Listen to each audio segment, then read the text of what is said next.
The Life and Sad Ending of Merv Griffin.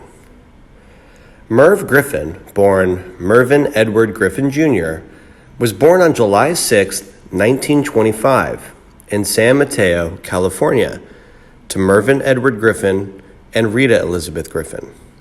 His father was a stockbroker, while his mother was a homemaker. As his family was Roman Catholic, he started singing in the church from an early age. He also used to earn money as an organist.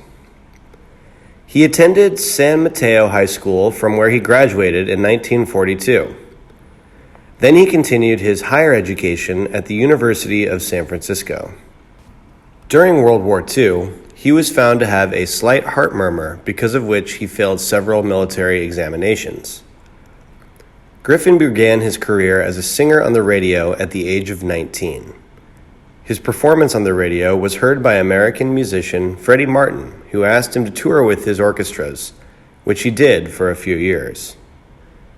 In 1945, he had enough money to form his own label, Panda Records. Soon after, he released his first album, Songs of Merv Griffin.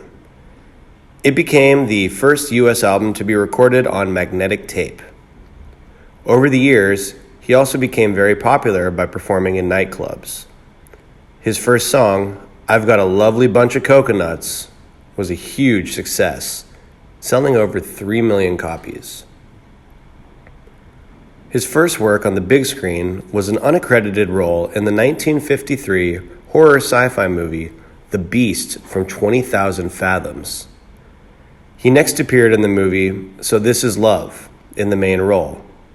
He continued to appear in films like The Boy from Oklahoma, Phantom of Rue Morgue. However, he soon became disillusioned with movies and bought his contract back from Warner Bros., after which he decided to focus on television. From 1958 to 1962, Griffin hosted a game show called Play Your Hunch, which was produced by Mark Goodson and Bill Todman. He next hosted the game show Keep Talking, and also temporarily The Price is Right, and To Tell the Truth. In addition, he served as a producer for several game shows such as Reach for the Stars and 1 in a Million. He eventually started his own show, The Merv Griffin Show, in 1962, which proved to be a huge success. It eventually went on to win 11 Emmys. He used to tackle bold subjects and also invited controversial guests such as George Carlin, Richard Pryor, and Bertrand Russell. He often received criticism for booking such guests.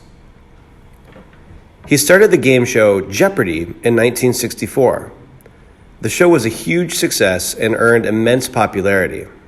Over the years, it made a record of winning 33 Emmy Awards. He created another game show, Wheel of Fortune, which aired in 1975. The show enjoyed tremendous popularity and was adapted into several international versions, which aired in 60 countries. When he eventually decided to retire, he sold his production company, Merv Griffin Enterprises, to Columbia Pictures Television, after which he was named by Forbes as one of the richest Hollywood performers in history. Aside from game shows, he also ventured into real estate and purchased the Beverly Hills Hotel and later Resorts International. In personal life, Griffin was married to Julian Griffin from 1959 to 1976. They had one son, Tony Griffin.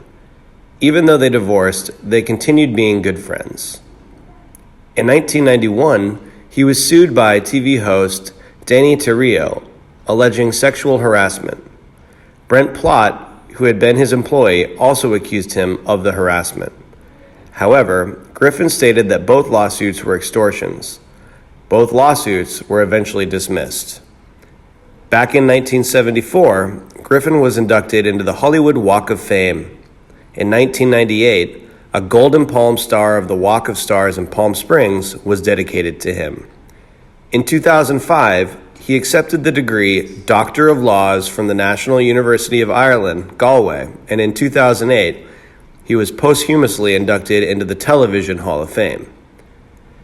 Griffin was diagnosed with prostate cancer in 1996, which was treated successfully. However, it returned years later. He was admitted to Cedars-Sinai Medical Center in Los Angeles, where his condition deteriorated, and sadly, he died on August 12, 2007, at the age of 82.